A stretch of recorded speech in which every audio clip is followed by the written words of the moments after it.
Morning dear students. अज आपां साडे संविधान दीयां विशेषतावां बारे पढ़न जा रहे हैं। जिवें कि सानूं सारिआं नूं पता है कि साडा देश 15 अगस्त 1947 नूं आज़ाद होया। आज़ाद देश नूं चलाउण दे लई साडे राज दे नेतावां नूं एक संविधान की जरूरत सी। सो इसलिए एक मसौदा कमेटी 7 मैंबरी मसौदा कमेटी का निर्माण किया गया, जिस दे प्रधान डॉक्टर BR अंबेडकर नूं बनाया गया। उन्हां दी प्रधानगी हेठ साडा संविधान 2 साल 11 महीने 18 दिनों में बन के तैयार हो गया, जो 26 नवंबर 1949 नूं पूर्ण रूप में तैयार हो गया अते इसनूं 26 जनवरी 1952 नूं लागू कर दिता गया, जिसनूं अज असीं गणतंत्र दिवस वजों मनाते हाँ। हुण असीं साडे संविधान दीयां विशेषतावां बारे पढ़न जा रहे हाँ।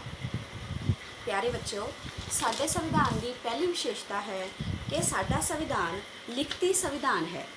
लिखती संविधान तो भाव साडे संविधान नूं इंग्लैंड के संविधान की तरह अलिखती रूप में नहीं लिया गया। इसका खरड़ा लिखती रूप में साडे कोल मौजूद है। साडे संविधान की दूसरी विशेषता यह है कि साडा संविधान विस्तृत संविधान है। विस्तृत संविधान तो भाव इसके 395 अनुच्छेद 12 अनुसूचियां अते 25 भाग हैं। साडे संविधान की स्टार्टिंग प्रस्तावना नाल हुंदी है।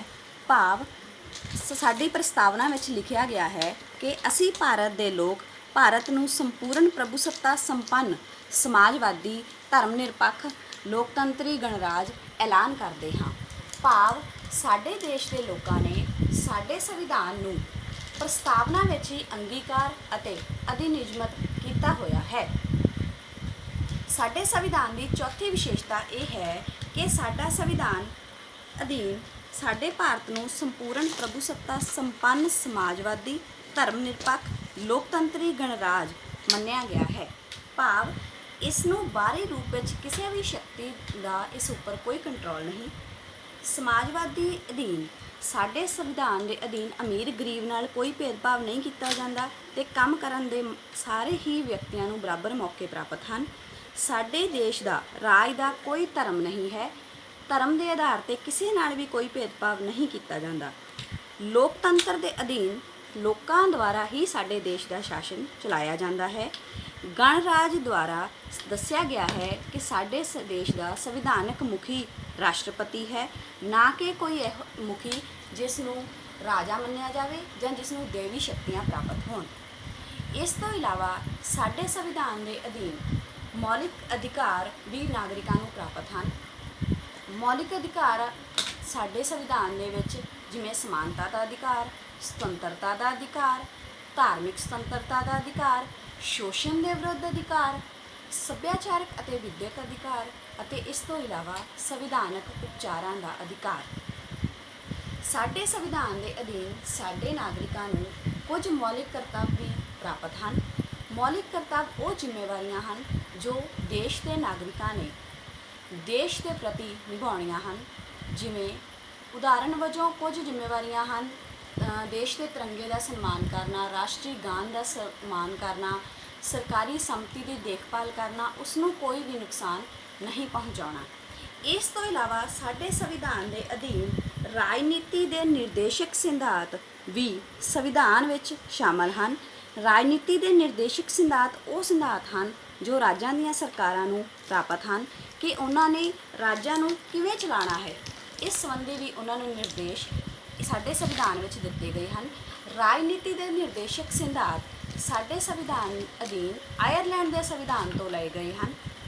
साडे संविधान की अगली विशेषता यह है कि साडे संविधान अधीन स्वतंत्र न्यायपालिका साडे देश नूं प्राप्त है। भाव न्याय के आधार पर बिना किसी भेदभाव के बिना किसी प्रैशर तो साडियां अदालतां ने न्याय करना है। सुप्रीम कोर्ट जो साडी सर्वउच्च अदालत है वो दिल्ली विच स्थित है। इस तो इलावा साडा संविधान कठोर अते लचकीला है।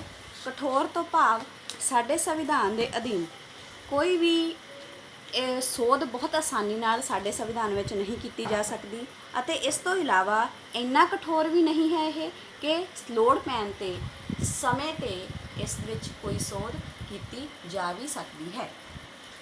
ਸਾਡੇ ਸੰਵਿਧਾਨ ਦੀ ਅਗਲੀ ਵਿਸ਼ੇਸ਼ਤਾ ਇਹ ਹੈ ਕਿ ਸਾਡਾ ਸੰਵਿਧਾਨ ਦੇ ਅਧੀਨ ਨਾਗਰਿਕਾਂ ਨੂੰ ਸਰਵਜਨਕ ਬਾਲਗ ਮਤ ਅਧਿਕਾਰ ਦੇ ਆਧਾਰ 'ਤੇ ਨੇਤਾਵਾਂ ਨੂੰ ਚੁਣਿਆ ਜਾਂਦਾ ਹੈ ਜੋ ਦੇਸ਼ ਦਾ ਸ਼ਾਸਨ ਚਲਾਉਂਦੇ ਹਨ। ਸਰਵਜਨਕ ਸਾਰਿਆਂ ਲਈ, ਬਾਲਗ ਮੀਨਸ ਹਰ 18 ਸਾਲ ਦੀ ਉਮਰ ਦਾ ਵਿਅਕਤੀ, ਮਤ ਮੀਨਸ ਵੋਟ, ਹਰ 18 ਸਾਲ ਦੀ ਉਮਰ ਦਾ ਵਿਅਕਤੀ ਬਿਨਾਂ ਕਿਸੇ ਭੇਦਭਾਵ ਤੋਂ ਵੋਟ ਪਾਉਣ ਦਾ ਅਧਿਕਾਰੀ ਹੈ।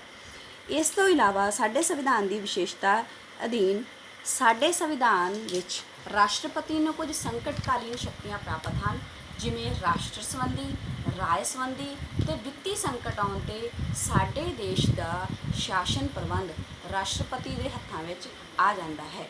ਸੋ ਮੈਨੂੰ ਉਮੀਦ ਹੈ ਕਿ ਤੁਹਾਨੂੰ ਸਾਡੇ ਸੰਵਿਧਾਨ ਦੀਆਂ ਵਿਸ਼ੇਸ਼ਤਾਵਾਂ ਦੀ ਅੱਛੀ ਤਰ੍ਹਾਂ ਸਮਝ ਲੱਗ ਗਈ ਹੋਵੇਗੀ। ਹੁਣ ਸਾਰੇ ਵਿਦਿਆਰਥੀਆਂ ਨੇ ਇਸ ਨੂੰ ਅੱਛੀ ਤਰ੍ਹਾਂ ਲਿਖਣਾ ਵੀ ਹੈ ਅਤੇ ਯਾਦ ਵੀ ਕਰਨਾ ਹੈ। And thank you. Have a nice day. Stay safe, stay healthy.